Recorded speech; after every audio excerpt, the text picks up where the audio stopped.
Allahumma salli wa sallim wa barik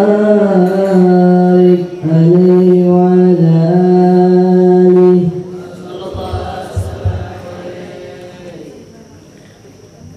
Rasulullah dalam malammu kami susuri lembar sirahmu air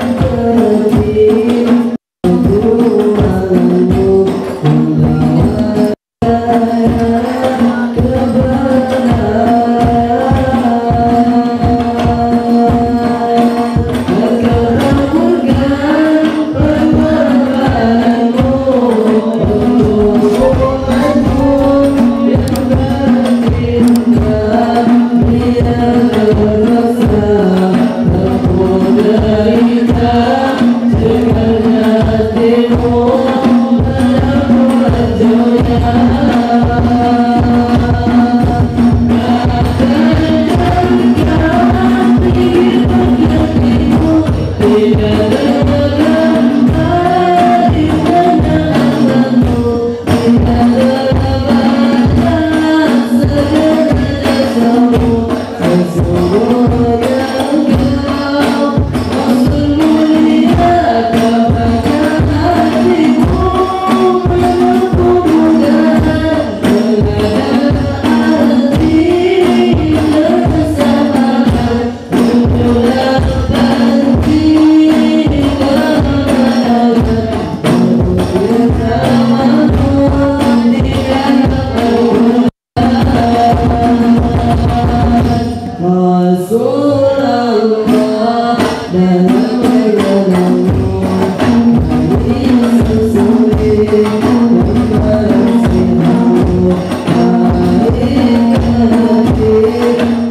tuhanmu membawa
walau tak pernah melihat wajahmu, kami coba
Amin.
hati yang ikhlas serta bertakwa.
Allahumma salli wa sallim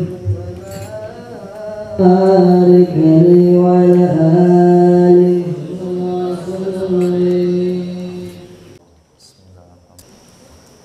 Bismillahirrahmanirrahim. Alhamdulillahi rabbil alamin. Wassalatu wassalamu ala sayyidina maulana Muhammadin wa ala alihi wa sahbihi ajma'in, amma ba'd. Rabbi yassir wa la tu'assir, Rabbi tammim bil khair. Rabbana shrah lana sudurana wa yassir lana umurana wa umural muslimin wahlul 'uqdatam min lisanina yafqahu qawlana. Bisanadina al-muttasil ilal imam khatimatul hufaz al-imam Jalaluddin As-Sayyuti rahimahullah ta'ala. Wa qaddasallahu sirrahu wa adama nafa'a bi ulumihi wa barakatihi wa nafahatihi wa madatihi wa karamatihi fid dharaini amin.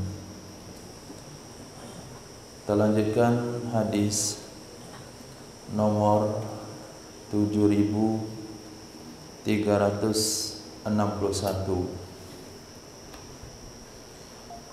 Hadis diriwayatkan oleh Imam Ibnu Majah dan Imam Hakim dalam kitab Mustadrak dari Sayyidina Abdullah bin Abbas radhiyallahu ta'ala anhuma. Nabi sallallahu alaihi wasallam bersabda, lam yura, tidak dilihat, lil mutahabbin, bagi orang-orang yang saling mencintai, mislan nikah, seperti hubungan pernikahan. Hadis ini mengisyaratkan kepada 7 golongan yang berada di naungan arasy nanti pada hari kiamat. Sab'atun fi zillillah yaumal qiyamah, yauma la zilla illa zillu. Ada 7 golongan manusia yang berada di naungan arasy pada hari kiamat. Pada hari itu tidak ada naungan kecuali hanya naungan Allah Subhanahu wa ta'ala. Di antaranya adalah al-mutahabbina fillah, orang-orang yang saling mencintai karena Allah Subhanahu wa ta'ala. Alhamdulillah, syukur kepada Allah Subhanahu wa taala, ternyata hubungan pernikahan masuk dalam hadis tersebut. Hubungan pernikahan masuk dalam hadis tersebut. Sehingga Nabi bersabda, tidak dilihat bagi orang-orang yang saling mencintai karena Allah seperti kasih sayang yang terwujud karena hubungan pernikahan. Oleh sebab itu, seorang muslim harus mendasari kepada pernikahannya didasari kepada mahabbah kepada Allah dan mahabbah kepada Rasul sallallahu alaihi wasallam. Dengan poin terakhir dari hadis tersebut, fazfar bidzatid din taribat yadak. Menikah karena Allah, memilih seseorang karena Allah, karena perintah Nabi sallallahu alaihi wasallam, pilihlah yang beragama, niscaya kalian akan beruntung. Ternyata keberuntungan itu sampai ke akhirat kelak melayakkan mereka berada di naungan arasy Allah pada hari kiamat. Hadis berikutnya, Nabi sallallahu alaihi wasallam bersabda, lam yazal amru bani Israel, senantiasa. Lam itu tidak diartikan lagi, dia terpadu dengan makna yazal. Lam yazal, senantiasa, selalu. Amru bani Israel, urusan bani Israel, mu'tadilan, itu stabil, itu aman, damai, hatta nasya'a fihim, muncul di tengah-tengah mereka, sehingga muncul di tengah-tengah mereka muwalladun, orang-orang yang dilahirkan bukan dari generasi mereka. Muwalladun, orang-orang yang dilahirkan bukan dari keturunan mereka. Wa abna'u sabayal umam, dan anak-anak dari tawanan-tawanan umat, anak-anak dari tawanan-tawanan umat, allati kanat banu Israel, umat yang adalah bangsa Banu Israel, tasbiha, itu menawan, menangkap ia akannya anak-anak. Faqalu, lalu ketika besar, ketika berkembang biak, dewasa, mereka berkata, birra'i, dengan pendapat mereka, fadallu, akhirnya mereka sesat, wa adallu, dan menyesatkan. Ketika Nabi Musa alaihissalam berhasil menyelamatkan Bani Israel dari penindasan Fir'aun, sehingga kerajaan Mesir jatuh ke tangan Bani Israel, Allah katakan, kami wariskan bumi kepada Bani Israel. Ulama tafsir katakan bumi Mesir sama bumi Syam. Setelah itu kehidupan mereka damai, nggak ada problem dalam beragama, dalam bermasyarakat, dalam rezeki mereka, usaha mereka, keamanan mereka stabil.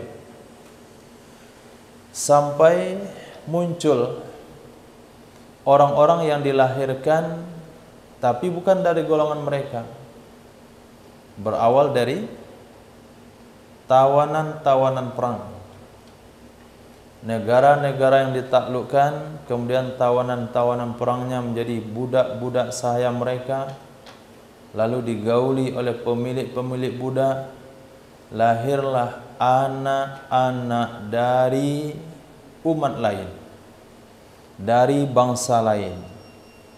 Kemudian tawanan-tawanan perang yang ditangkap ketika masih kanak-kanak, hidup di dalam negara mereka, besar, berkembang, meninggal generasi sebelumnya, muncullah generasi mereka.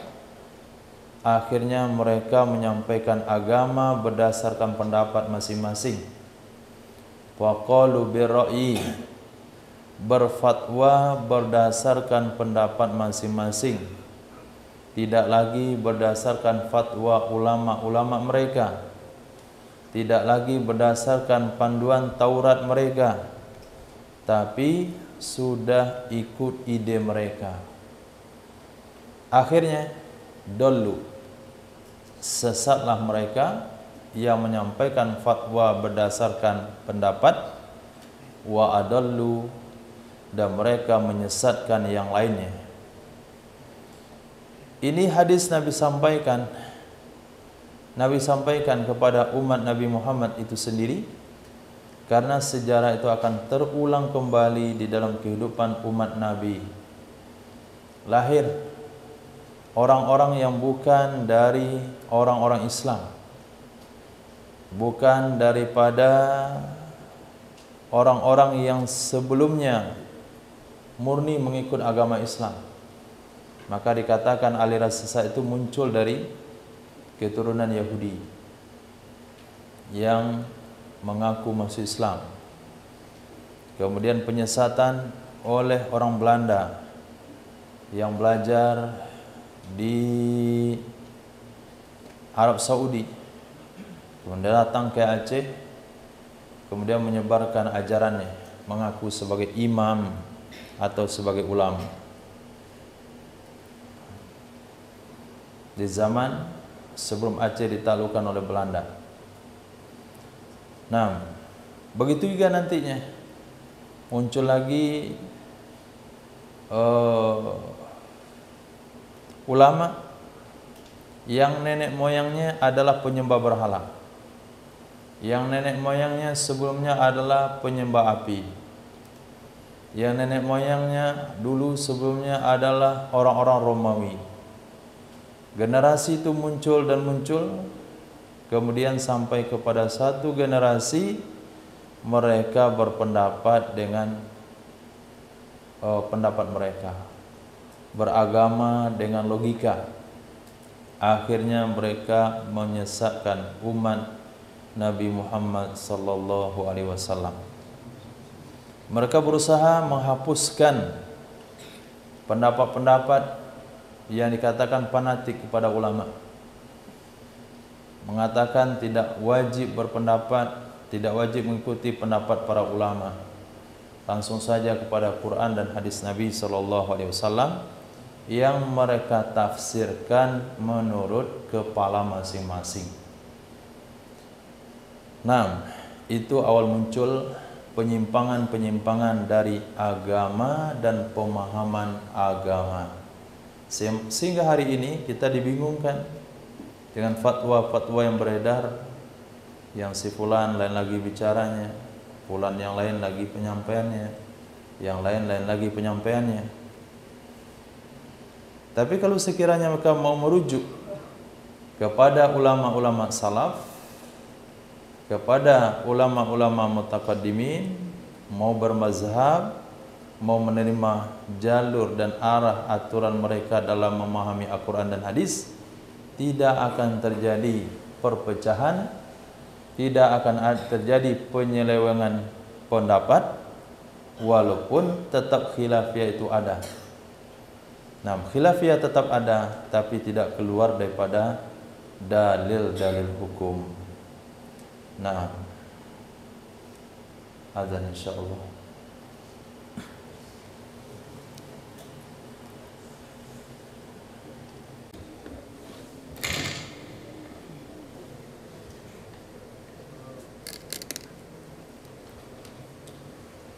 Bismillahirrahmanirrahim. Alhamdulillah. Wassallallahu ala sayyidina maulana Muhammadin wa ala alihi wa sahbihi ajma'in, amma ba'd. Hadis nomor 7363. Nabi sallallahu alaihi wasallam bersabda, lam yusallat, tidak akan diberikan kekuasaan, tidak diberikan wewenang ala Dajjal untuk mengalahkan Dajjal, untuk membunuh Dajjal, kecuali kepada Nabi Isa putra Maryam, kecuali kepada Nabi Isa putra Maryam. Maka di zaman Nabi SAW ada seseorang anak kecil yang diindikasikan dia adalah Dajjal atau cikal bakal Dajjal. Saya lupa namanya. Ada yang ingat? Ibnu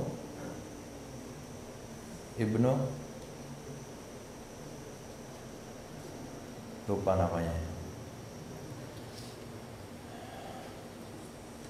Kemudian Sayyidina Umar bin Khattab radhiyallahu an ingin membunuhnya. Nabi SAW katakan, enggak ada gunanya kamu bunuh. Kalau dia bukan Dajjal, tidak perlu kamu bunuh. Tapi kalau dia Dajjal, kamu tidak akan mampu membunuhnya. Apa yang bisa kita pahami daripada tindakan Sayyidina Rasul SAW terhadap suatu perkara yang memang sudah digariskan, yakni tidak perlu untuk diusahakan. Perkara yang sudah pasti seperti itu tidak boleh dilanggar atau tidak boleh diterobos, karena sudah digariskan di dalam hadis yang bunuh Dajjal hanya Nabi Isa. Maka kalau ada Dajjal hari ini, tidak diperintahkan kepada umat untuk membunuhnya, mubazir, nggak ada gunanya. Nah, begitu juga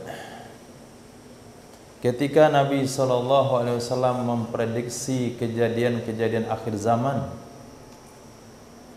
akan terjadi fitnah, terjadi perselisihan, terjadi perbedaan pendapat, terjadi perpecahan di kalangan umat, akan terpecah belah umat ini menjadi 73 kelompok.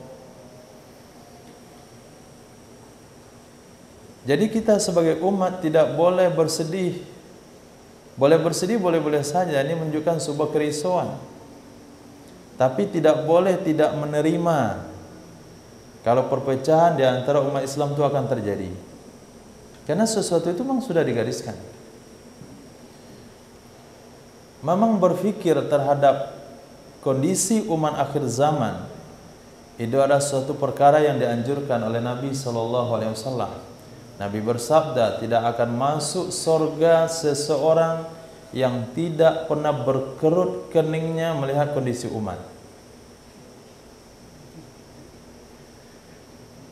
Nah, dalam waktu yang sama juga, seseorang tidak boleh berputus asa atau lemah semangat atau meninggalkan agama karena melihat hal-hal yang mereka tidak senangi di dalam perkembangan agama itu sendiri, kalau memang sudah sesuai dengan garis yang disampaikan oleh Nabi SAW. Buktinya, ketika Sayyidina Umar ingin membunuh Dajjal, ingin membunuh orang yang dianggap Dajjal, Nabi melarang, jangan kamu bunuh. Kalau dia Dajjal, kamu tidak akan mampu membunuhnya, karena sudah dituliskan yang membunuh adalah Nabi Isa alaihissalam. Tapi kalau dia bukan Dajjal, juga nggak ada gunanya kamu bunuh. Nah, lam yukbar nabiyun illa haitsu yamut. Tidak dikuburkan seorang nabi kecuali di mana beliau meninggal dunia. Tidak dikuburkan seorang nabi kecuali di mana beliau meninggal dunia. Hadis Sayyidina Abu Bakar As-Siddiq radhiyallahu anhu. Hadis ini beliau riwayatkan ketika Nabi meninggal dunia. Ketika Nabi wafat, para sahabat berbeda pendapat di mana Nabi akan dimakamkan. Sebagian mengusulkan dimakamkan di Makkah sana, tempat kelahirannya. Sebagian mengatakan dimakamkan di Baitul Maqdis supaya gabung sama bapaknya Nabi Ibrahim alaihissalam. Ada mengatakan di Baqi'. Sayyidina Abu Bakar katakan, lam yukbar nabiyyun illa haitsu yamut. Tidak dikuburkan seorang nabi kecuali di mana beliau meninggal dunia. Dan Nabi SAW sudah mengatakan hal itu ketika beliau hidup. Ma baina qabri wa mimbari. Areal antara kuburku dan mimbarku. Nabi sudah katakan kamar Sayyidah Aisyah itu adalah kuburnya beliau. Raudhatum miryadil jannah, salah satu taman dari taman-taman surga.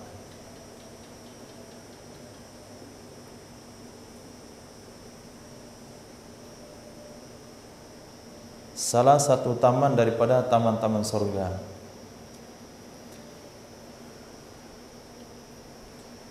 Kemudian antum harus mewaspadai doktrin daripada kaum Syiah yang berusaha menutup atau mengurangi hadis-hadis Nabi SAW sehingga syariat ini enggak sempurna.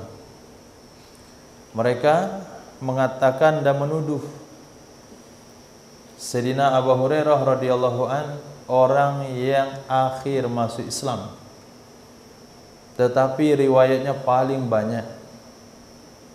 Sementara Sayyidina Abu Bakar As-Siddiq, Sayyidina Umar bin Khattab itu awal-awal masuk Islam, riwayatnya tidak sebanyak daripada Sayyidina Abi Hurairah.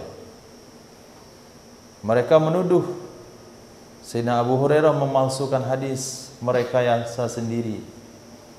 Perlu kita pahami, Sayyidina Rasul SAW semasa hidup tidak layak seorang sahabat pun berfatwa. Nggak ada gunanya menyampaikan hukum, karena Nabi masih ada.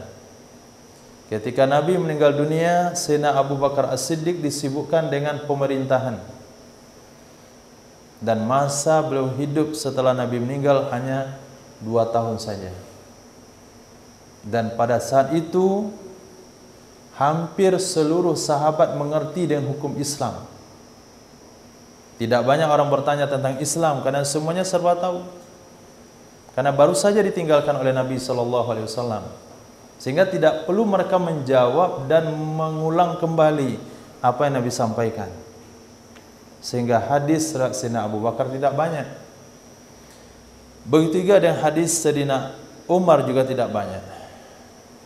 Tapi Sayyidina Abu Hurairah pertama, sejak beliau masuk Islam sampai Nabi meninggal dunia, itu tidak pernah terpisah dengan Nabi SAW. Tidak pernah terpisah dengan Nabi SAW, selalu bersama Nabi SAW. Yang kedua, beliau hidup beberapa tahun setelah Nabi meninggal dunia, sehingga banyak orang-orang yang bertanya hukum. Tabi'in yang baru masuk Islam, orang yang baru datang ke kota Madinah bertanya hukum, tidak mungkin bertanya kepada Sayyidina Utsman bin Affan karena adalah sibuk dengan kepemimpinan.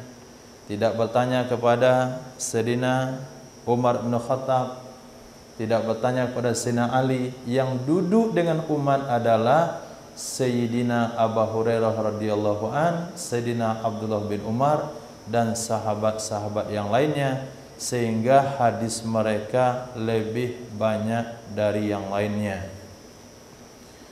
Nah,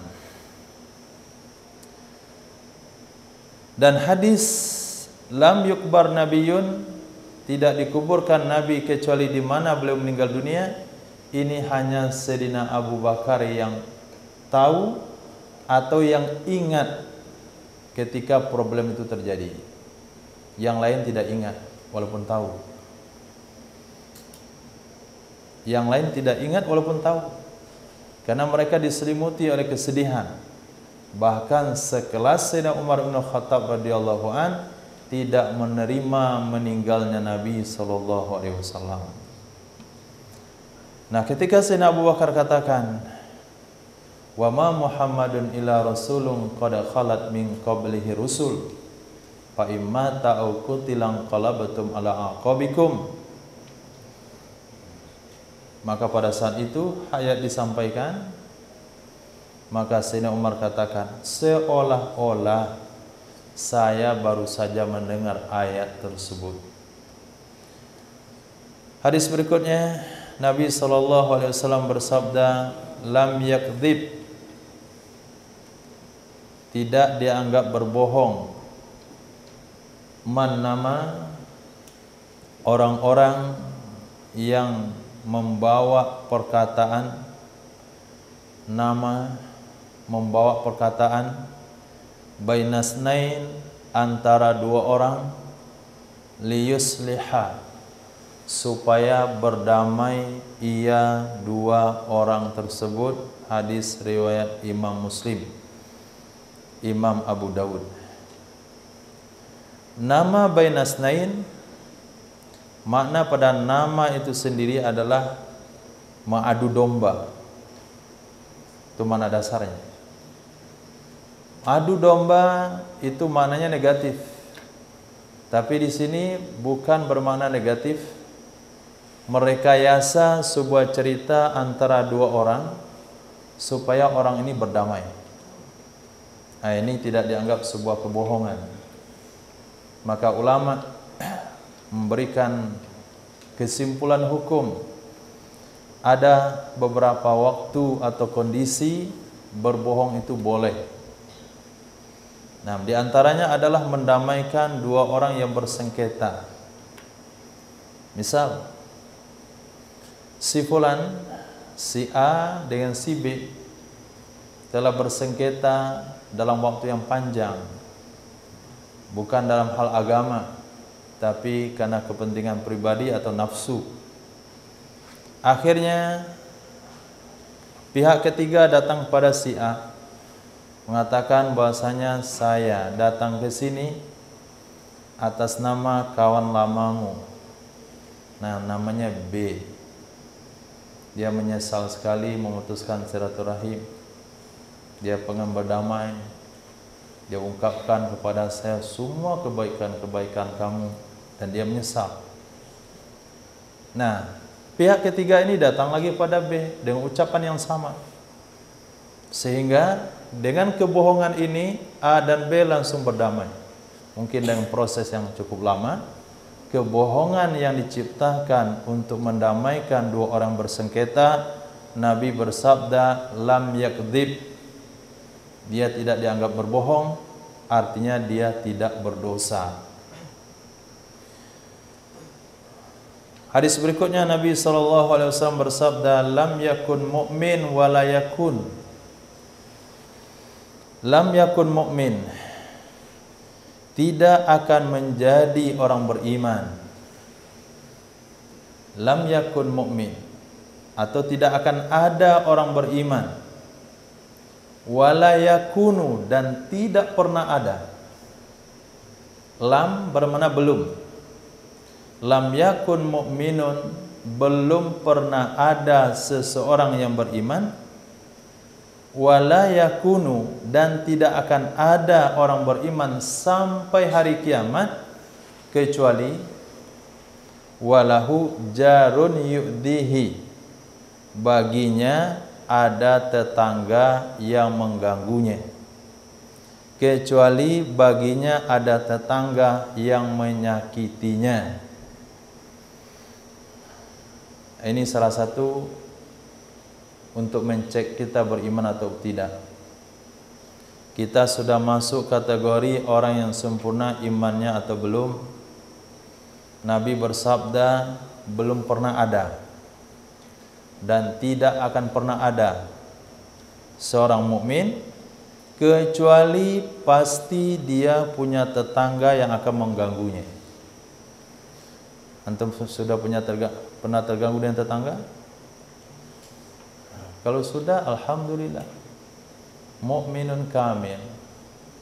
Tapi kalau dalam perjalanan hidupnya belum pernah ketemu tetangga yang mengganggunya, itu perlu dia cari tetangga yang mengganggu.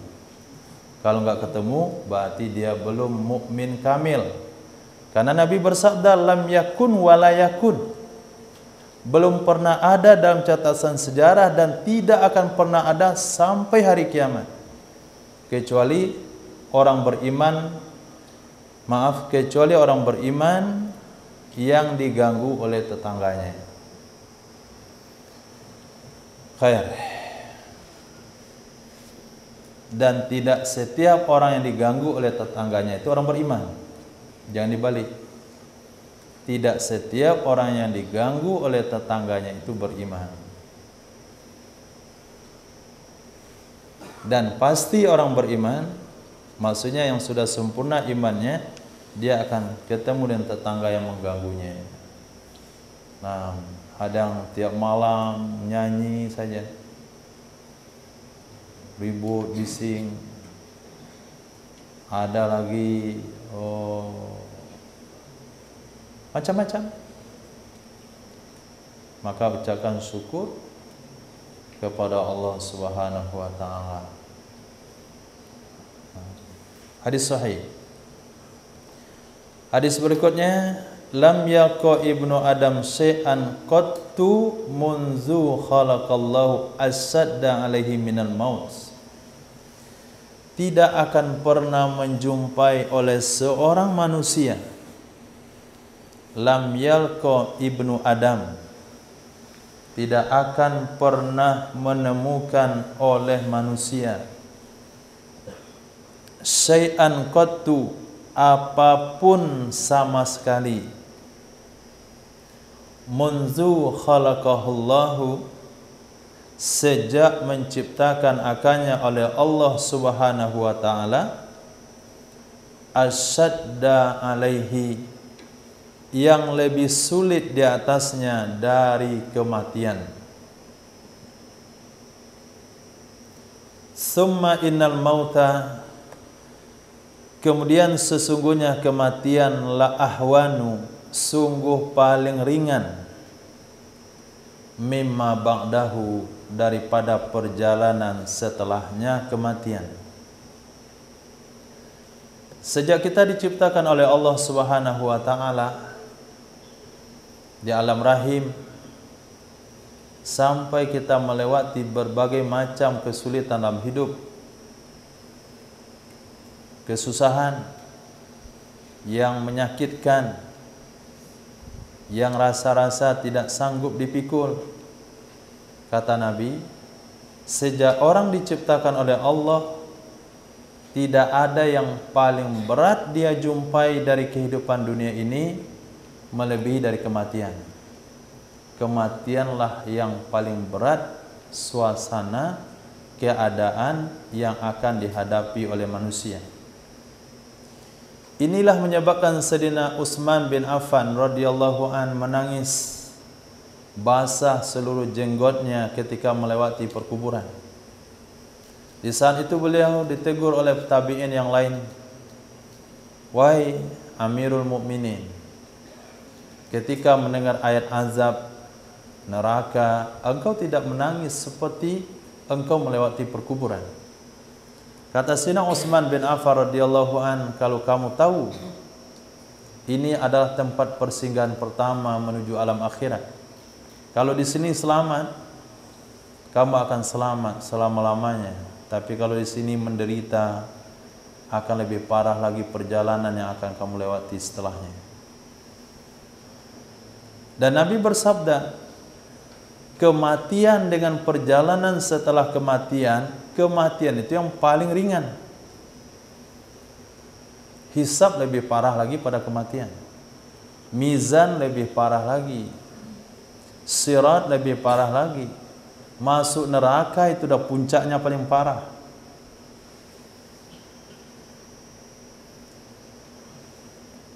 Dalam riwayat yang lain Nabi sabdakan, seperti tebasan 70 pedang.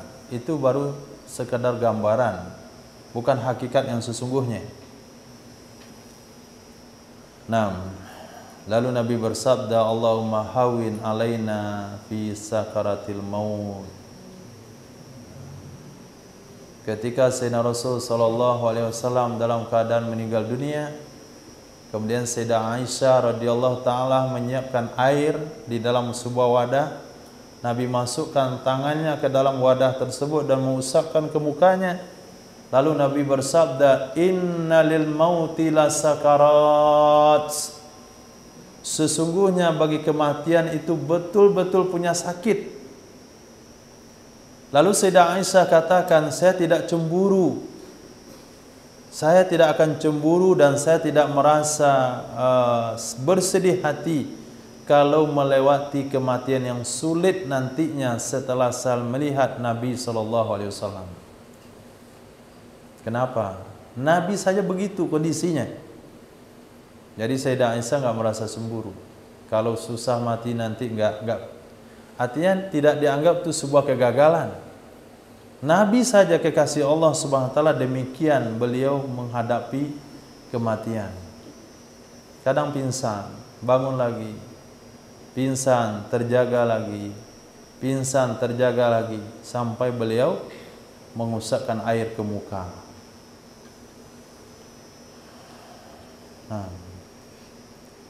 Lebih parahnya lagi orang zalim, sehingga Allah katakan dalam Al-Quran, wa iz yatawaffal ladzina kafaru, apa punya ayatnya? Walau tara iziz zalimuna fi ghamaratil maut. Kalau kamu melihat orang-orang zalim dalam sakaratil maut, malaikat akan memukul mereka, akhriju anfusakum, cabut nyawa kamu sendirian. Dipukul suruh nyabut nyawa sendiri. Antum sakit gigi, nggak boleh ke dokter Azmir, suruh cabut sendiri di sini, kasih tang. Ini putra, cabut sendiri. Ada yang bawa khitan, kasih gunting, nih khitan sendiri. Khitan sendiri aja nggak berani, cabut gigi sendiri aja nggak berani. Orang tua yang cabut gigi yang harus dah tanggal tetap juga menangis. Sekarang disuruh sabut nyawa sendiri. Akhriju anfusakum, keluarkan nyawa kamu sendiri.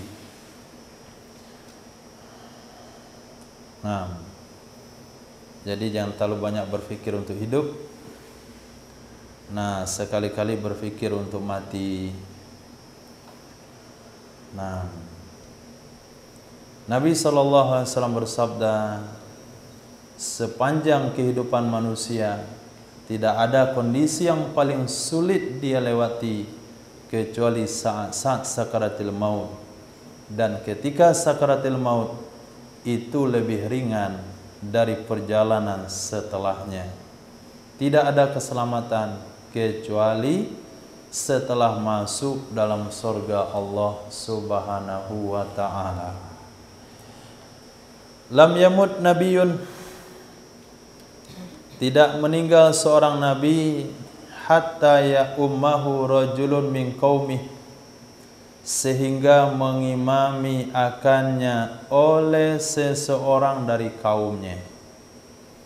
Tidak meninggal seorang nabi sehingga mengimami akannya oleh seseorang dari kaumnya. Nabi Musa, Nabi Shu'aib, Nabi siapa saja kecuali Nabi Isa, itu sebelum meninggal itu diimami oleh kaumnya lebih awal. Dan dalam sejarah Nabi Muhammad SAW, yang mengimami adalah Sayyidina Abu Bakar As-Siddiq radhiyallahu an. Nabi sholat di sebelah kanan Sayyidina Abu Bakar As-Siddiq radhiyallahu an. Lam yamna qaumun zakata amwalihim, tidaklah mencegah, tidaklah menghalangi oleh satu kaum akan zakat harta mereka, melainkan muni'u al-qatra minas sama, dihalangi mereka akan hujan dari langit, dihalangi mereka mendapatkan curahan hujan dari langit.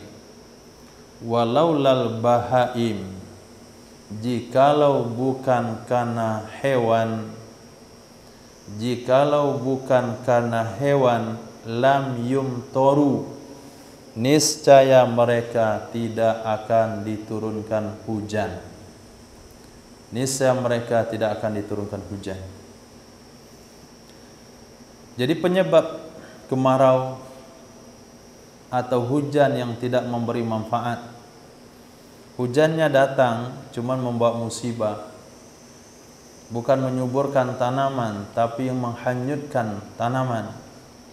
Ini penyebab atau asal mula dikarenakan mereka tidak mau bayar zakat. Ketika zakat tidak dibayarkan, Allah akan tahan hujan. Kalaupun turun hujan, itu bukan untuk manusia. Hujan itu turun hanya untuk minum hewan. Sehingga bagi manusia hujan itu musibah. Banjir bandang, galodo. Sehingga orang luar di Sumatera Barat nggak tahu itu apa galodo.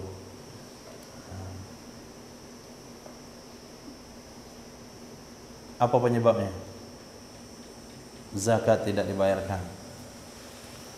Mereka sudah ditegur dengan berbagai macam cara, hama tikus, hama wereng, dan macam-macam, gak sadar juga. Akhirnya turun hujan, hanyut dengan sawah-sawahnya. Setelah hujan itu turun, gak ada lagi sawahnya, dah tandus semuanya, dah datar, gak ada pematangnya lagi. Itu sawah yang kemarin dilanda banjir bandang, sampai hari ini belum bisa dibuat jadi sawah. Bukan Allah tidak turunkan hujan, tetap Allah turunkan hujan demi hewan ternak, bukan untuk mereka. Bagi mereka hujan hanya sekedar musibah, atau mematikan, atau menghancurkan dari pertanian mereka. Khair, kembali perbaikannya kepada zakat. Allah nggak lihat teknologi pertanian yang canggih, tapi tetap akan hancur kalau mereka tidak mau bayar zakat. Lama sawarallah, tak kala membentuk oleh Allah Subhanahu wa taala. Lama sawara, tak kala membentuk oleh Allah Subhanahu wa taala Adama fil jannati, akan Nabi Adam di dalam surga.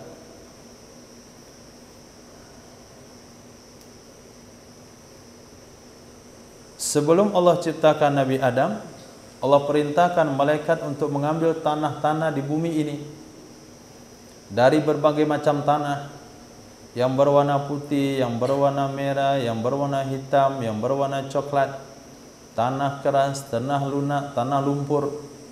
Setiap tanah yang mau diambil menjadi bahan baku penciptaan manusia, dia nggak mau. Akhirnya diambil paksa oleh malaikat, dibawa ke dalam surga, diadonlah tanah tersebut, diciptakan bentuk Nabi Adam dengan tinggi 15 meter. Tinggi 15 meter. Sudah selesai patungnya Nabi Adam, maksudnya Nabi Adam yang masih bentuk patung, tarokahu, Allah biarkan akannya bentuk Nabi Adam, Masya Allah, Masya Allah, dalam waktu yang Allah kehendaki. Masya Allah itu maknanya masa yang Allah kehendaki, ayat surukahu, bahwa Allah membiarkannya. Faja'ala iblisu, jadilah si iblis. Iblis waktu itu dalam sorga. Iblis asal usulnya yaitu dari kalangan jin yang hidup di muka bumi ini. Cuman karena dia rajin beribadah, naik dia ke langit pertama. Sampai di langit pertama, rajin ibadahnya melebihi daripada yang lain, naik pada langit kedua. Terus sampai dia berhasil ditempatkan di surga. Nama aslinya Azazil. Nah, Nabi Adam waktu itu masih berbentuk patung tanah, dibiarkan oleh Allah. Jadi si iblis yutipu bihi, mengelilingi ia iblis dengannya patung Nabi Adam, atau Nabi Adam yang berbentuk tanah, yang zuru ilaih, melihat ia iblis kepadanya patung. Dilihat di matanya, dilihat telinganya, ya bagian belakang, bagian depannya, diketuk-ketuk. Oh, ternyata berlobang. Falamma ra'ahu ajwaf, maka tatkala mengetahui ia iblis akannya Nabi Adam yang berbentuk tanah, ajwafa, berongga, ada rongganya di dalam, ada lobang di dalam, arafa annahu khalqun la yatamalak, tahu ia iblis sesungguhnya Nabi Adam adalah makhluk yang tidak mampu mengendalikan diri. Arafa, mengetahui ia si iblis, annahu, sesungguhnya Nabi Adam, khalqun, adalah makhluk, la yatamalak, yang tidak akan mampu mengendalikan diri. Hadis riwayat Imam Muslim.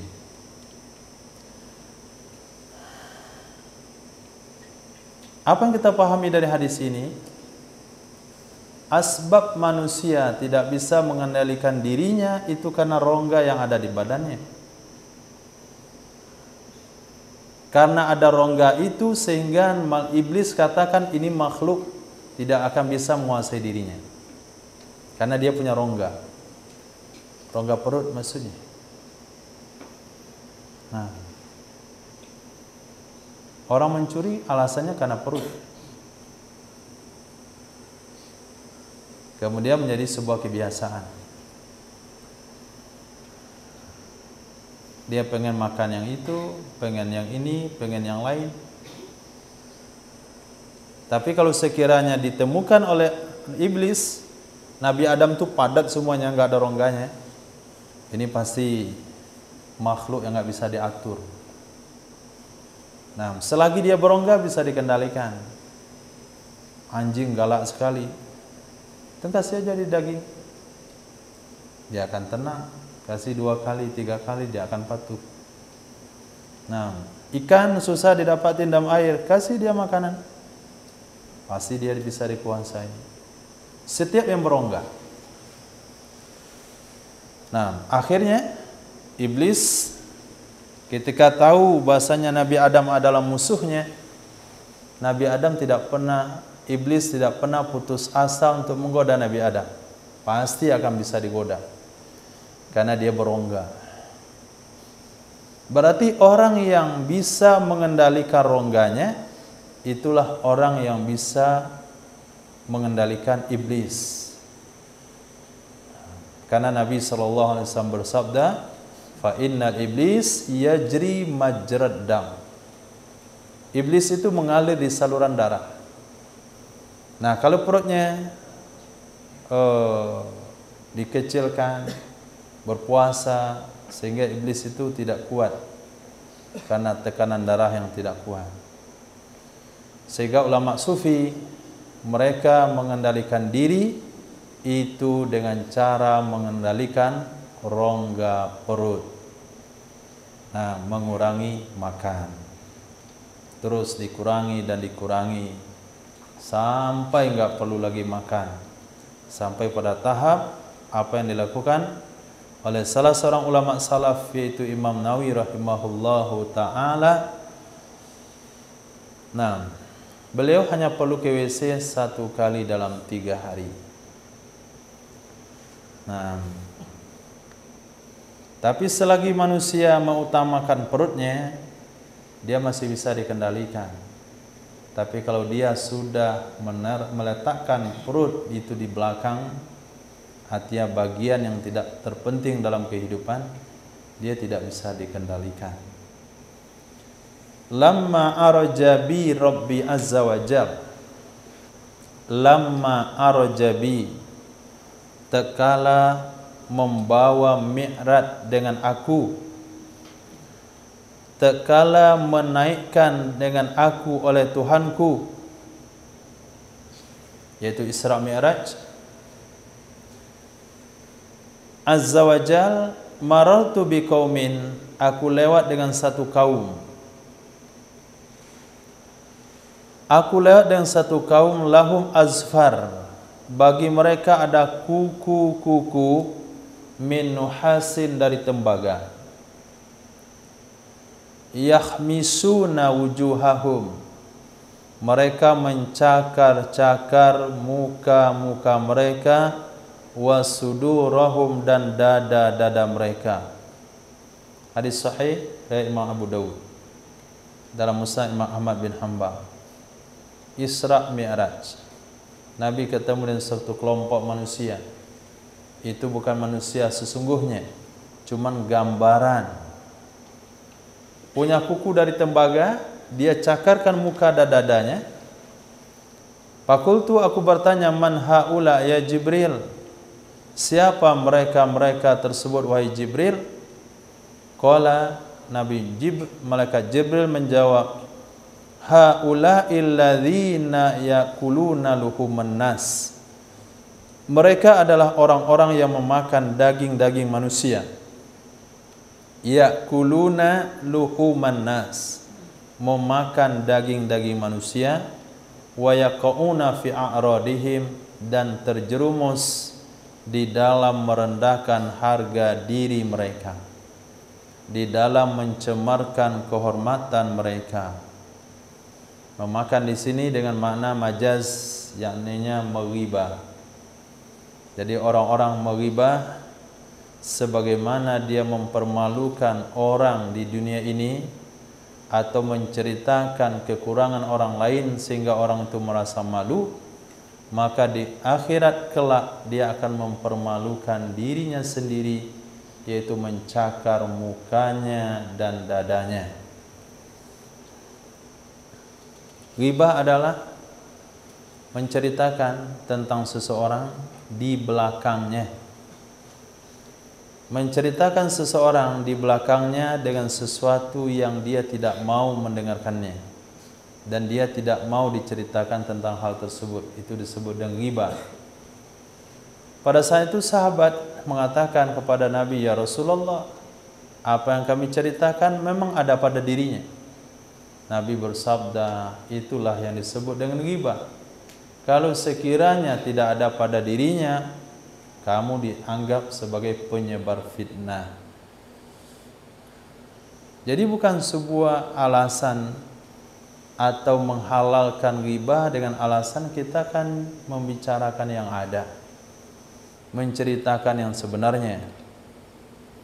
Dan ghibah hukumnya dibolehkan dalam beberapa hal. Satu, ketika seseorang melaporkan kezaliman kepada hakim, itu boleh.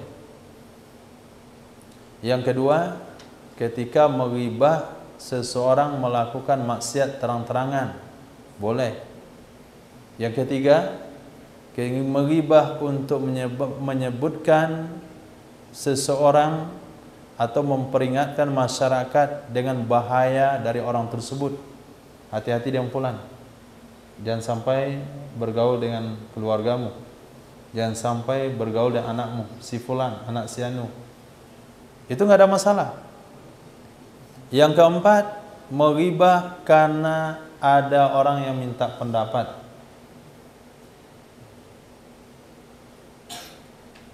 Karena ada orang yang minta pendapat, dia mau menikah.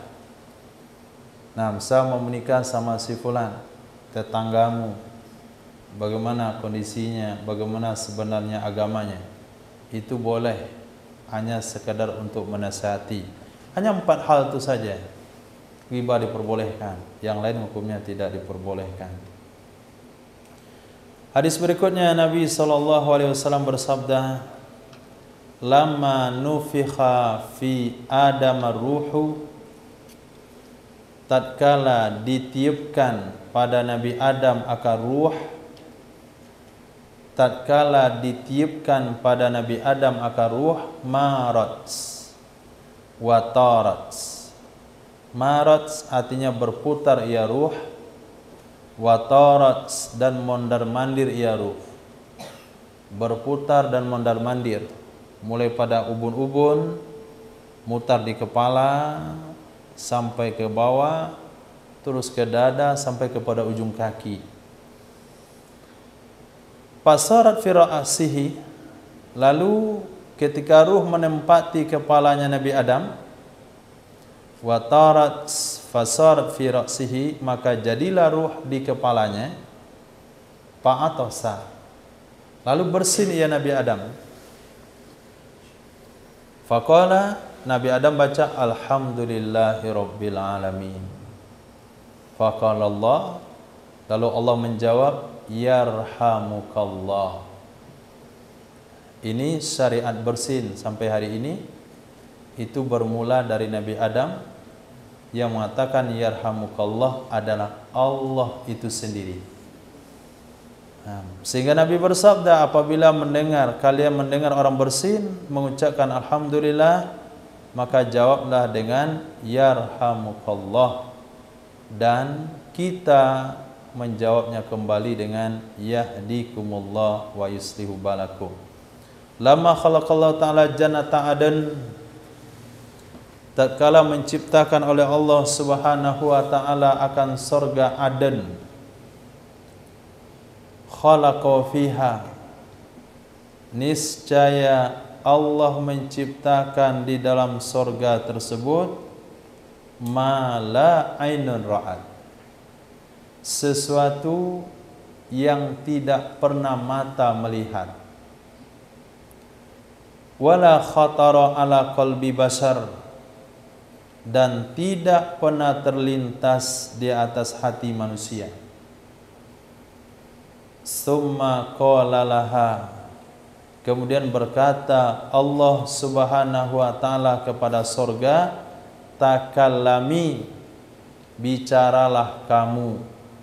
Faqalat, maka berkatalah surga, qad aflahal mu'minun, sungguh beruntung orang-orang beriman. Kenapa dikatakan sungguh beruntung orang-orang beriman? Karena kenikmatan yang Allah ciptakan di dalam surga. Ahbabillah, Allah mengulang-ulang cerita surga dalam Al-Quran. Nabi berbicara tentang surga dalam beberapa hal, mulai daripada perkara yang terkecil sampai perkara yang paling besar. Gunanya adalah sehingga setiap umat dia punya minat untuk memasuki surga.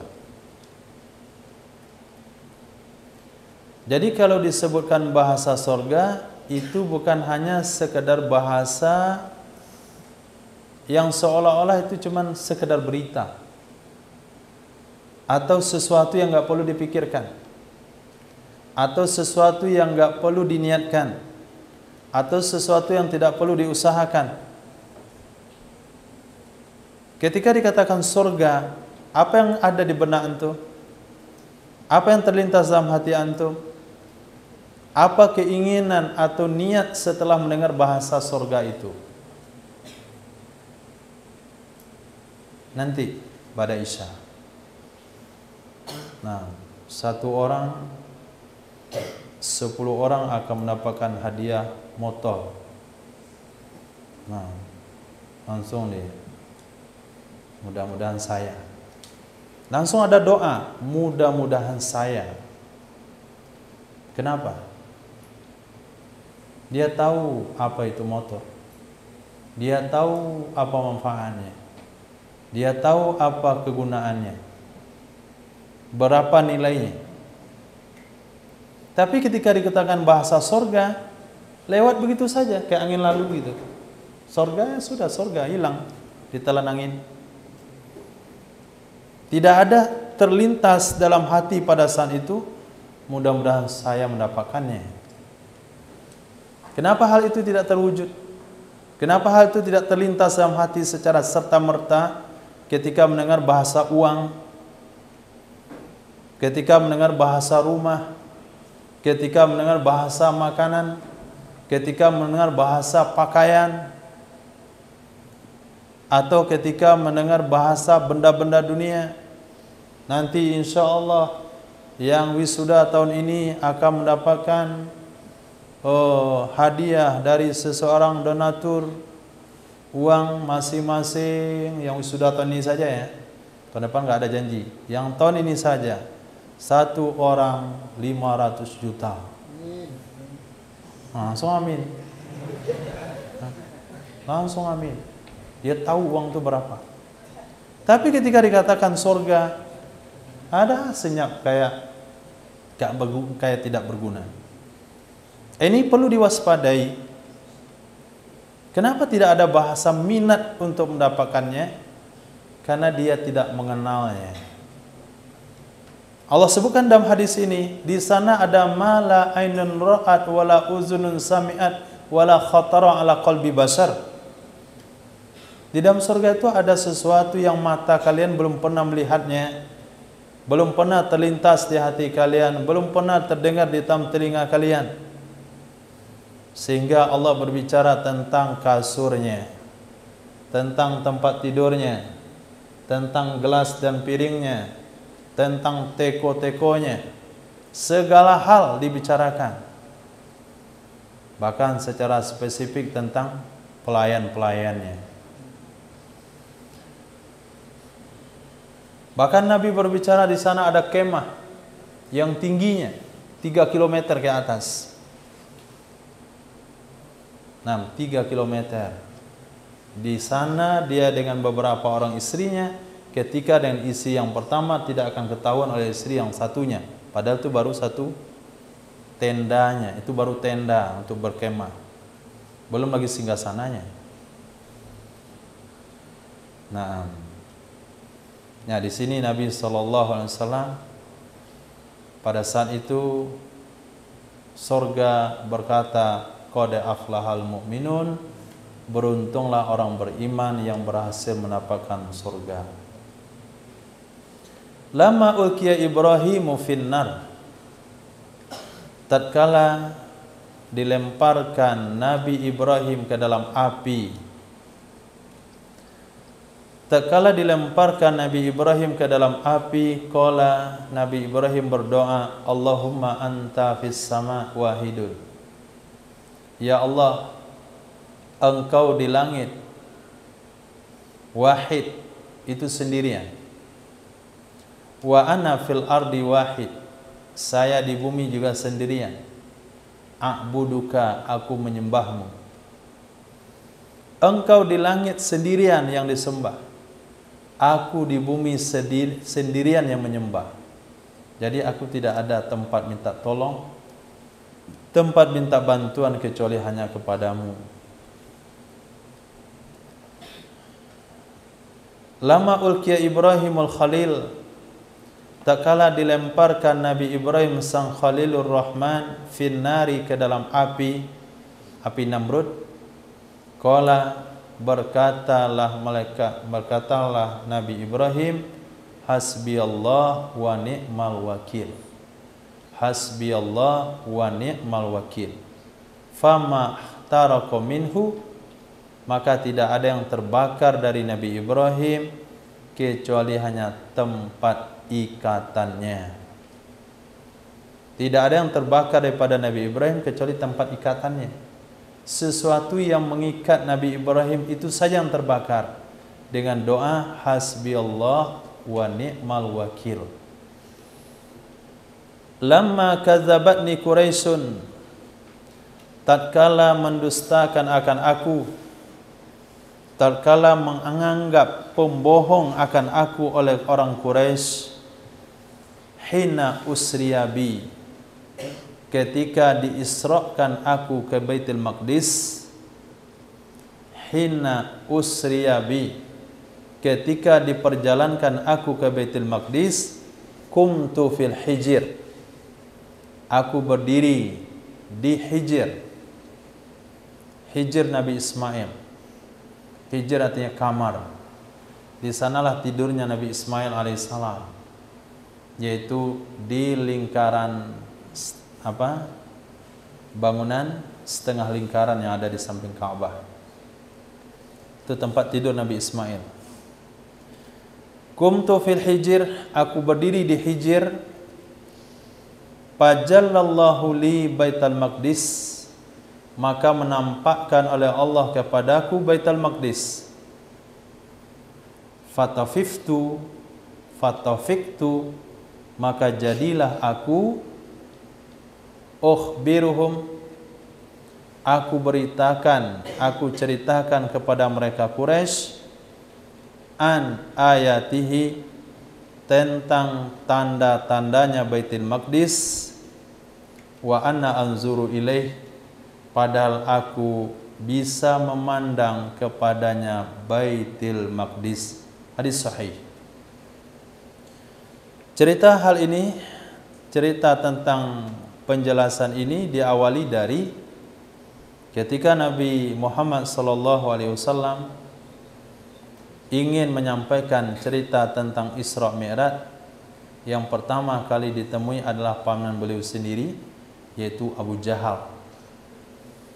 Nah, Abu Jahal pengen mempermalukan Nabi SAW, sehingga Abu Jahal katakan, cerita ini jangan hanya saya mendengarkan. Bagaimana kira-kira kalau kamu cerita kepada seluruh penduduk Makkah? Tentu lebih bagus.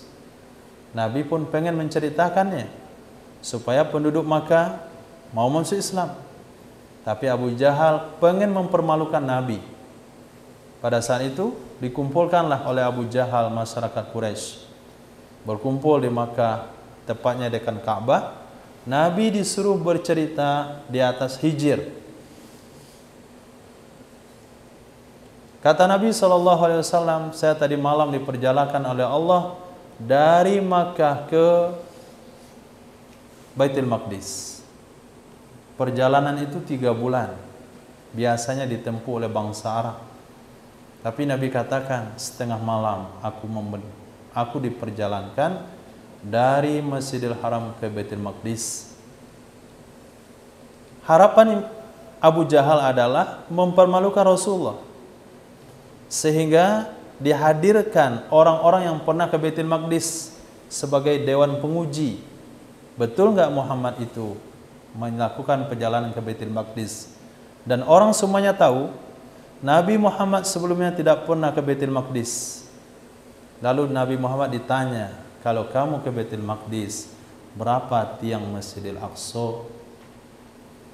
Nah, di mana letak mimbarnya? Berapa pintunya? Berapa jendelanya? Pada saat itu kata Nabi SAW, Jallallahu li Baitul Maqdis, Allah nampakkan di depanku Baitul Maqdis, sehingga aku bisa menceritakan kepada mereka dan aku bisa memandang langsung ke Baitul Maqdis. Ketika semuanya bisa dijawab oleh Nabi SAW, mereka tetap juga tidak beriman. Kemudian mereka menguji kembali Sayyidina Rasulullah SAW. Kebetulan rombongan kami, orang Quraisy itu sedang melakukan perjalanan di Baitul Maqdis. Kalau kamu ke Baitul Maqdis pasti jumpa orang tersebut. Kata Nabi, benar. Saya jumpa rombongan kalian dan saya meminta air minum dengan mereka dalam perjalanan tersebut. Sehingga ketika hal itu, rombongan itu datang dari Baitul Maqdis, mereka mempertanyakan rombongan tersebut, Ternyata mereka katakan, betul, Muhammad jumpa kami dan minta air minum. Mereka tetap juga tidak percaya.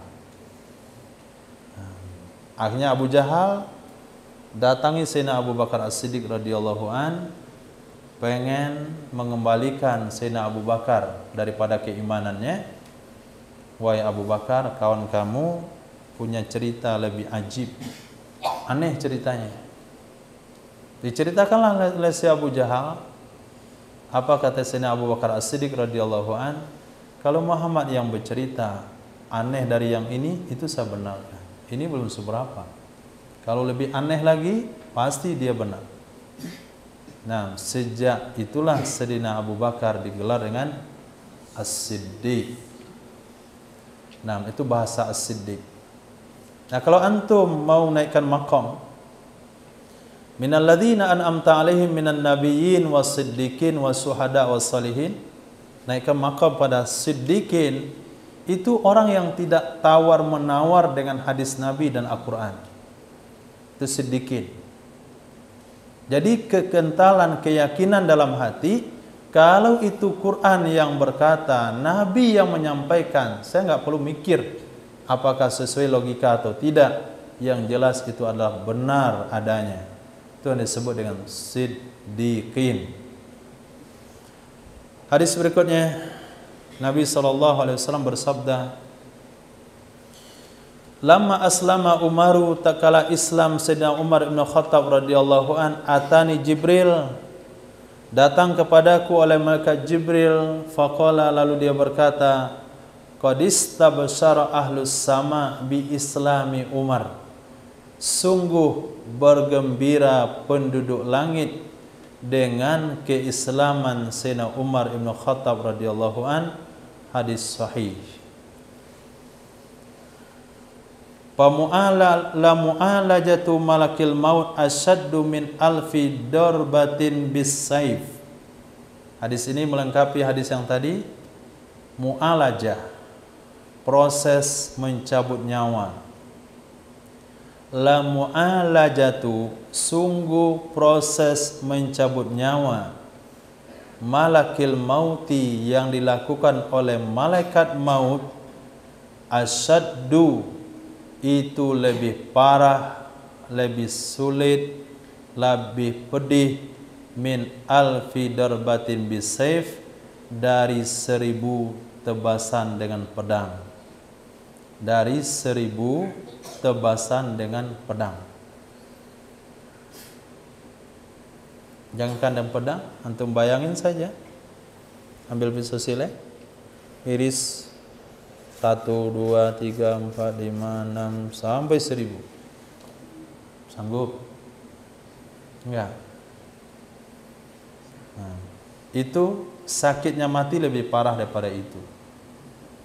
Bukan hanya di tangan, tapi di sekujur tubuh. Nah, mendingan mikir yang itu saja daripada mikir yang. Terakhir, 2 hadis terakhir berbicara tentang wali. Nah, ini hadis ini penting karena banyak orang yang ingkar wali, karena dia tidak tahu wali. Lan takhluwal ardu, tidak akan pernah kosong muka bumi. Lan, tidak akan pernah kosong. Al ardu, muka bumi, min salasina, dari 30 orang. Misla Ibrahima Khalilir Rahman, yang hatinya seperti Nabi Ibrahim Khalilir Rahman. Bihim tughasun, dengan mereka, bihim dengan mereka, tughasuna, diturunkan hujan kepada kalian. Wa bihim turzakuna, dengan mereka diberi rezeki akan kalian. Maaf, yang pertama salah. Bihim tughasun, dengan sebab mereka kalian akan ditolong. Tughasun. Wa bihim turzakun, dengan sebab mereka kalian akan diberi rezeki. Wa bihim tumtarun, dengan sebab mereka kalian akan diturunkan hujan. Hadis dhaif. Oke, di sana dhaif. Rahman. Fabihim tusqauna, dengan sebab mereka kalian diturunkan hujan. Wa bihim tunsarun, dengan sebab mereka kalian dibantu oleh Allah Subhanahu wa taala. Ma mata minhum ahadun, tidak meninggal dari mereka siapapun kecuali abdalallahu makanahu akhar, menggantikan oleh Allah pada posisinya yang meninggal akan yang lain. Yang jelas jumlah mereka sepanjang zaman genap 40 orang, nggak akan kurang. Hadis hasan, ini bisa menjadi dalil. Hadis hasan. Dari kalimat abdalah ini, meninggal satu diganti satu, meninggal dua diganti dua, maka mereka disebut dengan wali abdal. Nah, itu yang bahasa wali abdal. Khair. Apa ciri-ciri wali abdal? Hatinya seperti hati Nabi Ibrahim alaihissalam.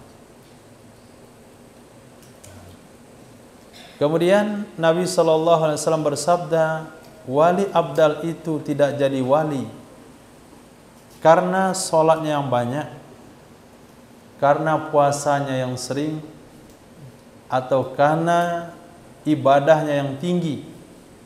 Tapi mereka menjadi wali karena salamatis sodar. Nah, dadanya yang selamat. Ini cerita dada, bukan cerita amal. Dia dalam hatinya itu nggak ada dengki sama orang lain, nggak ada tersinggung sama siapa-siapa, nggak ada kebencian sama siapa-siapa, nggak ada iri dengan siapa-siapa. Pokoknya dadanya santai saja. Suuzon nggak ada. Orang bercanda dianggap serius juga. Nah, orang mentertawakan dia, dia juga tertawa. Pokoknya dunia ini bagi dia hanya begitu datar, nggak ada tinggi, nggak ada rendah. Ini disebut dengan wali abdal.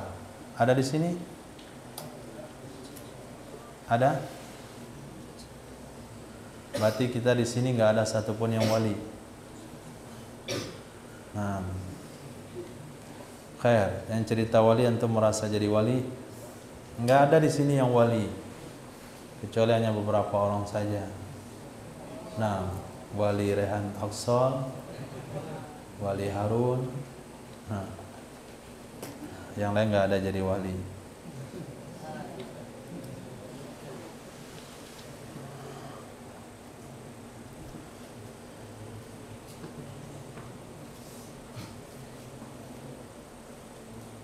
Oke, insyaallah mungkin ada pertanyaan dari Bapak.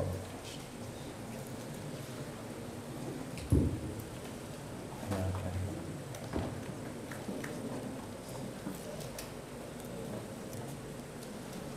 Insyaallah.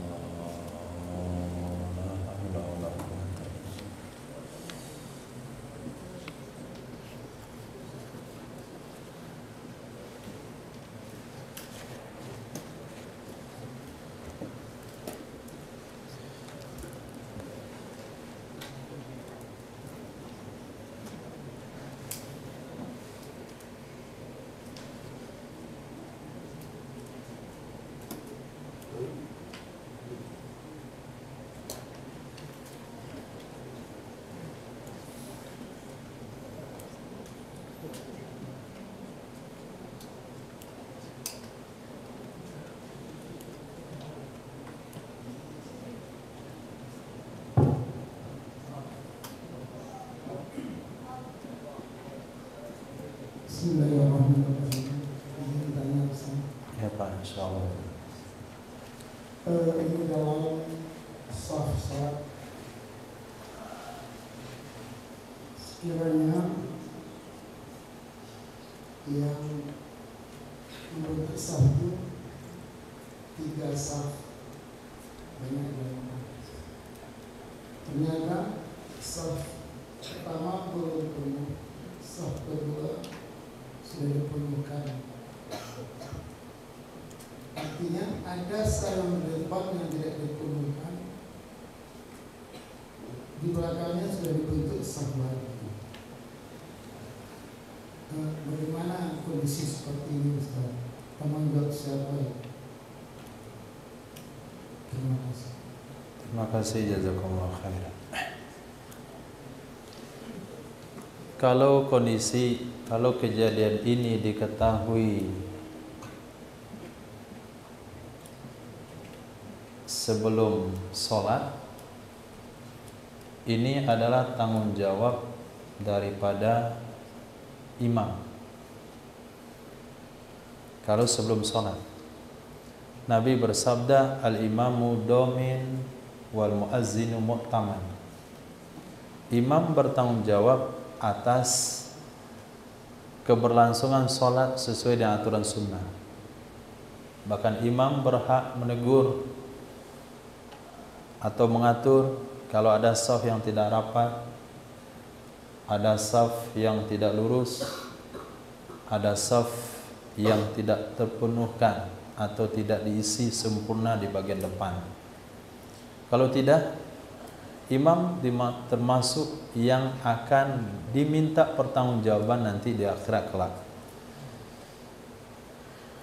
Tapi kalau kejadiannya setelah sholat berlalu, artinya ketika imam takbir itu shafnya yang pertama belum cukup, akhirnya imam takbir, kemudian berlanjut datang jemaah berikutnya, dia tidak menyadari shaf depan kosong, dibuatlah shaf yang baru.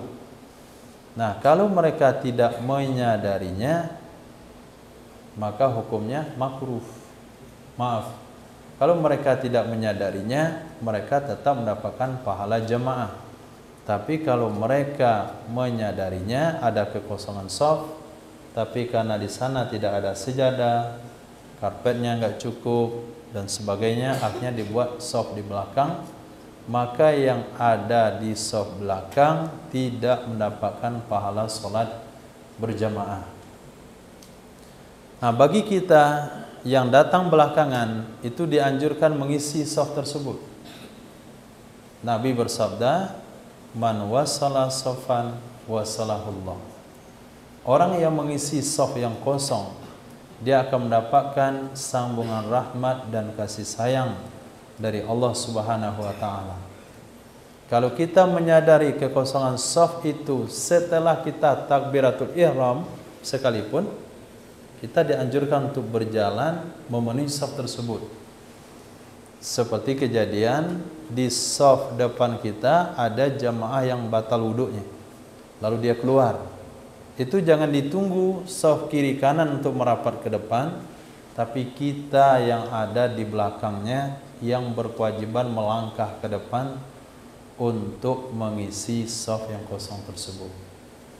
Nah, jadi tergantung kapan kejadiannya, lalu siapa yang melakukannya. Kalau sebelum sholat tanggung jawab imam, kalau sudah berlalu sholat tanggung jawab masing-masing. Kalau kita yang datang belakangan ketahuan, kita wajib atau seharusnya kalau pengen mendapatkan fadilah sholat jamaah mengisi yang kosong di depan tersebut, walaupun harus melangkahi shaf di belakang. Sedepan kosong, belakangnya penuh, kita datang sendirian belakang, nggak ada masalah kita melangkahi shaf tersebut untuk mengisi shaf yang di depan. Maka di dalam bab-bab salat jamaah, dalam bab salat Jumat misalnya, orang tersebut tidak akan mendapatkan fadilah salat Jumat kalau dia melangkahi pundak-pundak manusia, kecuali kata ulama kalau di depannya kosong dan dia tidak bisa mengisi kekosongan tersebut, melainkan dengan melangkahi pundak-pundak manusia, tindakan itu tidak dimakruhkan, tapi seharusnya dilakukan. Begitu pentingnya untuk mengisi kekosongan shaf, dan dia mendapatkan pahala yang lebih karena dia mengisi kekosongan shaf. Akhirnya orang di belakangnya mendapatkan fadilah sholat berjamaah. Nah, insyaallah.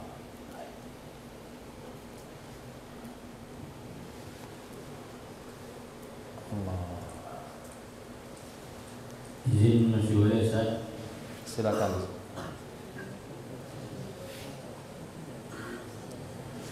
Di jamaah ini Ana baru mengenal beberapa, cuman belum dapat dalil. Yang pertama, tidak boleh selonjoran atau bahasa Inggrisnya menuju ke kiblat. Terus yang kedua, tempat dalil atau larangan posisi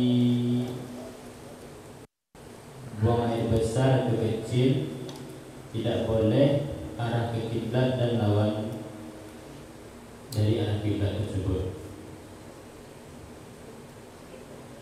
Yang ketiga,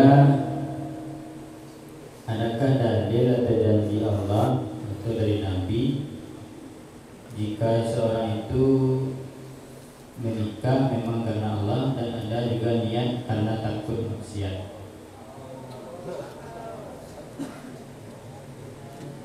Boleh lanjut Ustaz?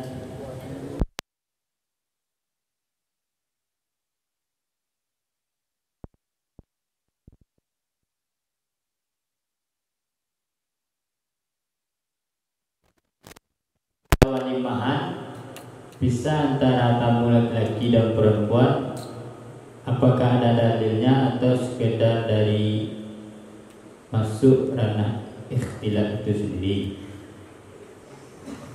Terus di sekolah khususnya, baik itu setingkat madrasah, SMP atau umumnya, bagaimana Ana memberikan dalil atau dasar kepada sekolah bahasanya memang apakah memang ada larangan khusus pisah antara penuntut ilmu laki-laki dan perempuan, atau memang ada dalil yang membolehkan mereka satu ruangan gitu Ustaz? Karena di madrasah pun kami pernah sekolah buat pisah antara laki-laki dan perempuan.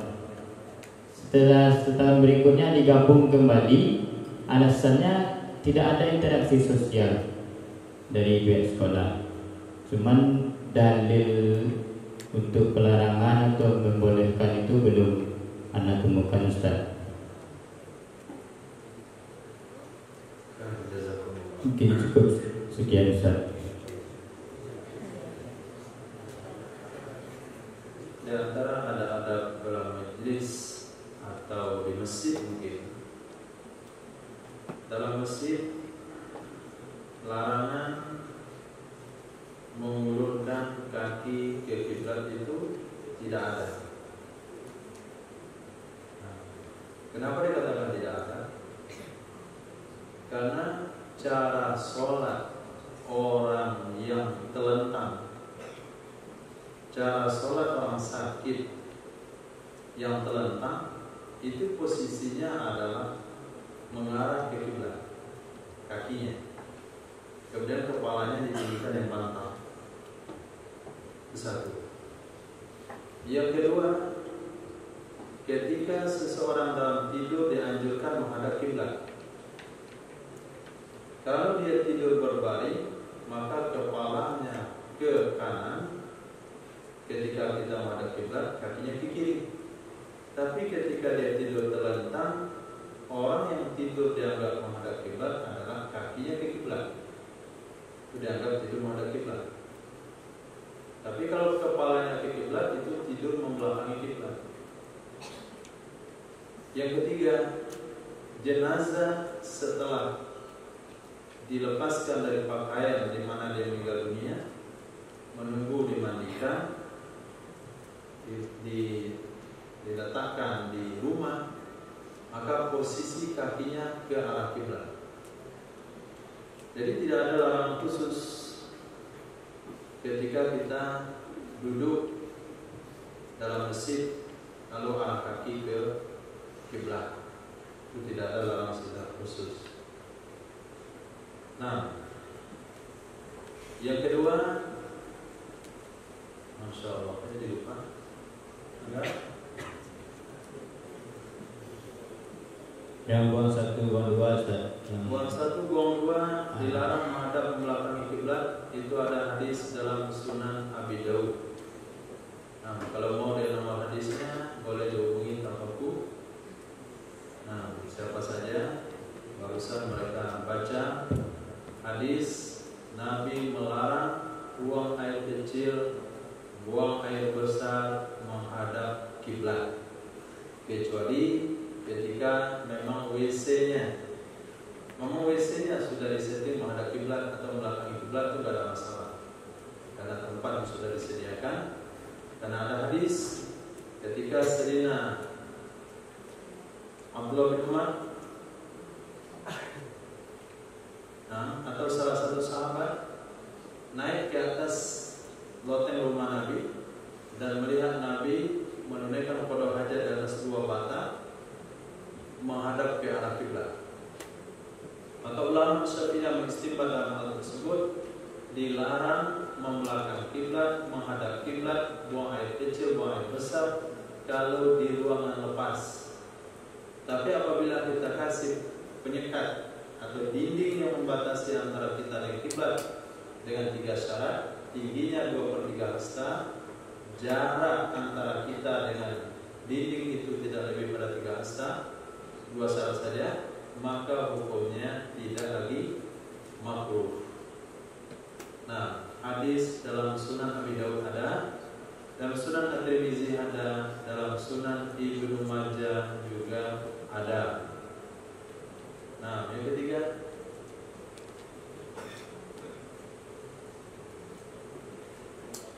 ikhtilat.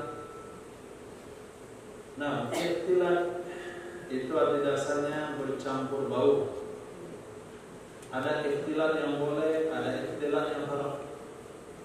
Ikhtilat yang boleh, ada ikhtilat setelah bayar. Itu dianjurkan oleh tim ikhtilat boleh berbilang. Nah, artinya berbaur dengan orang lain. Itu mana ikhtilat.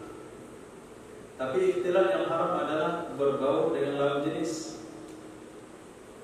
Nah, ikhtilat itu sendiri berbaur mana?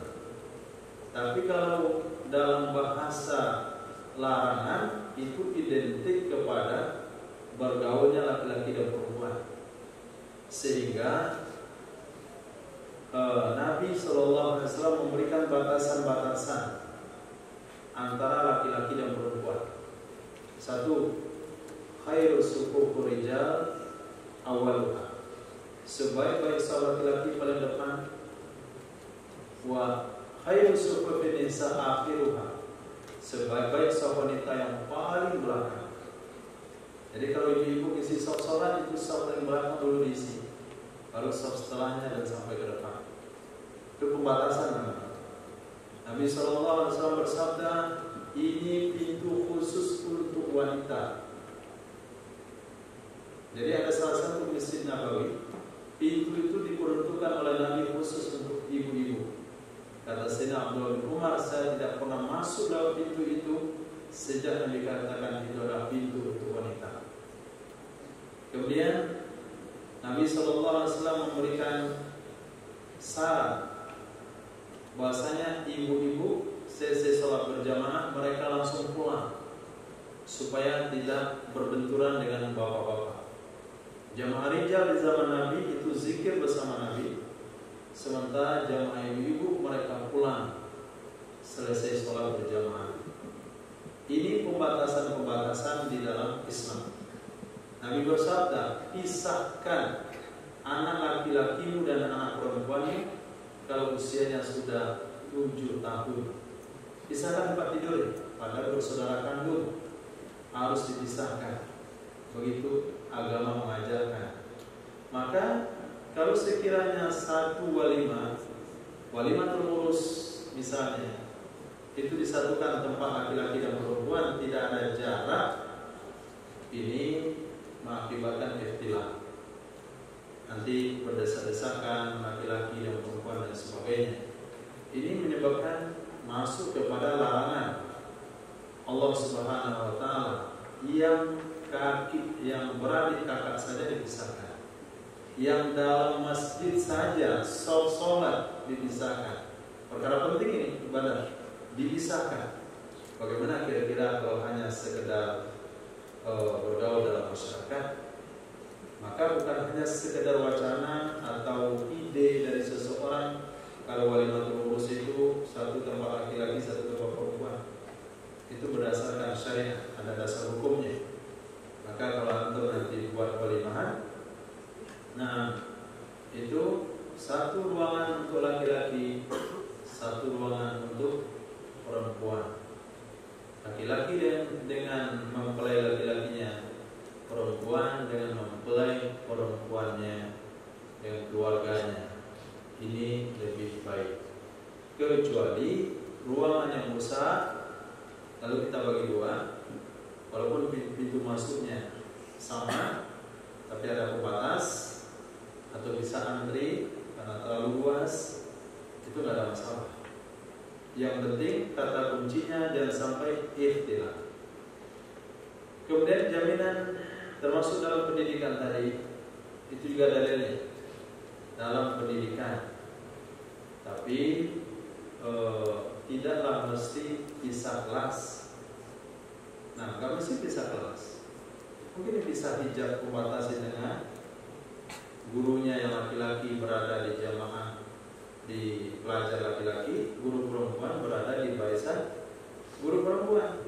Tapi kalau yang laki-laki yang ngajar, guru laki-laki yang ngajar, yang perempuan bisa dengar di sebelah.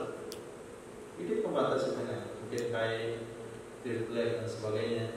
Pintu masuk laki-laki di sebelah kanan, pintu masuk perempuan di sebelah kiri, sehingga mereka tidak ikhtilaf. Nah, atau bagian depan laki-laki, bagian depan perempuan, kasih hijab. Apalagi teknologi dan canggih sekarang, di ruangan perempuan itu cukup dengan monitor untuk melihat gurunya. Yang jelas kalau mereka punya kemauan dengan beragama itu sangat mudah untuk hari ini. Mungkin untuk guru susah, mungkin gajinya 2 kali lipat kalau pasti guru laki-laki dan laki-laki, perempuan dan perempuan, ruangannya saja itu dipisahkan. Tempat duduknya ada pembatasan secara syar'i. Tidaklah diwajibkan satu kelas laki-laki, guru laki-laki, satu kelas perempuan, guru perempuan, tapi cukup dengan pembatasan-pembatasan.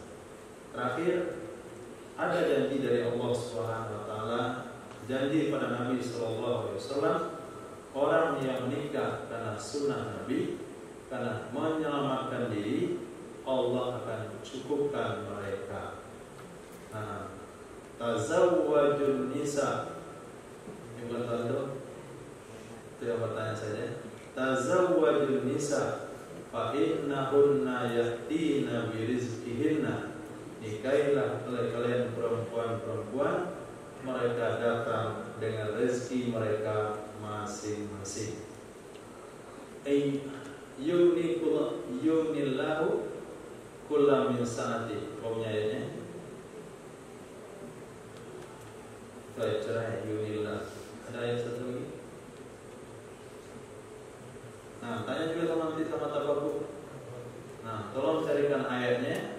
Orang yang kawin akan diberikan rezeki oleh Allah SWT. Itu dalil daripada Al-Quran dalam surah Al-Fatihah. Yang jelas pasti ada. Kemudian hadisnya yang tadi, tazawwajun nisa fa innahunna yatina bi rizqihinna. Mereka datang dengan rezeki mereka masing-masing.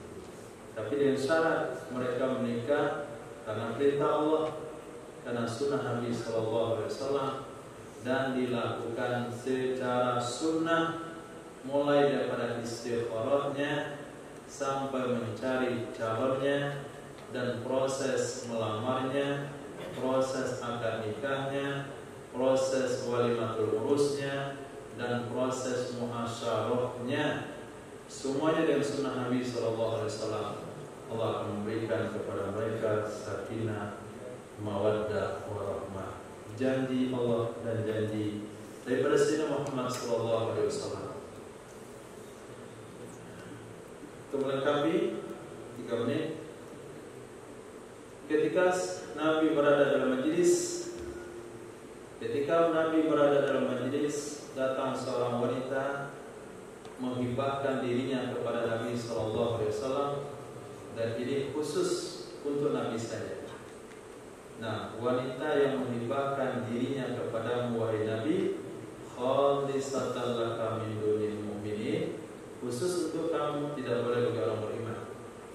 Pada saat itu Nabi menundukkan kepala, tidak punya hasrat untuk menikah dan untuk menerima hibah dari perempuan tersebut.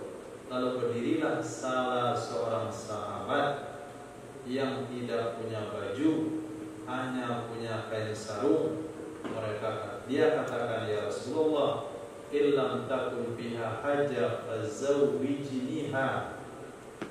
Kalau engkau tidak punya hajat menikah oleh Nabi, kawinkan saja saya dan dia.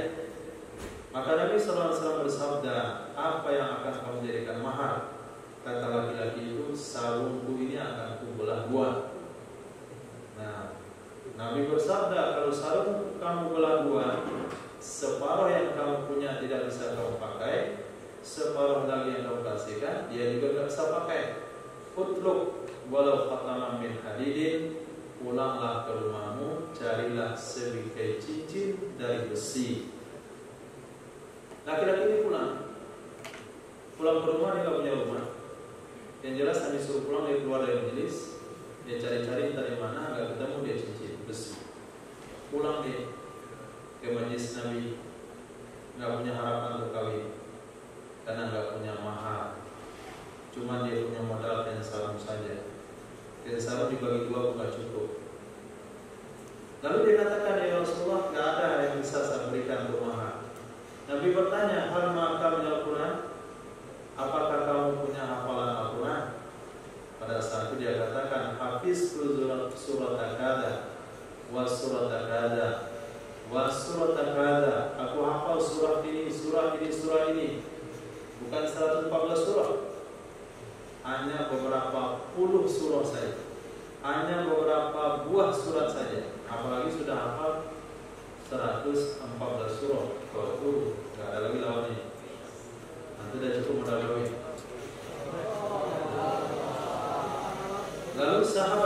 Lalu Nabi SAW katakan, saya kawinkan kamu dengan mahar kamu ajarkan hafalan Quranmu kepada wanita tersebut. Ceritanya sampai di sana. Tidak ada riwayat yang menceritakan mereka tidak mendapatkan kebahagiaan. Nah, tidak ada riwayat yang menceritakan mereka tidak bahagia. Itu janji Allah dan itu janji Nabi SAW. Jadi Ustaz masalah ragu. Nah, dalam Quran yang ada dan hadisnya ada. Asalnya lillahi ta'ala tawakkal Allah, hasbunallahu wa ni'mal wakil, la haula wa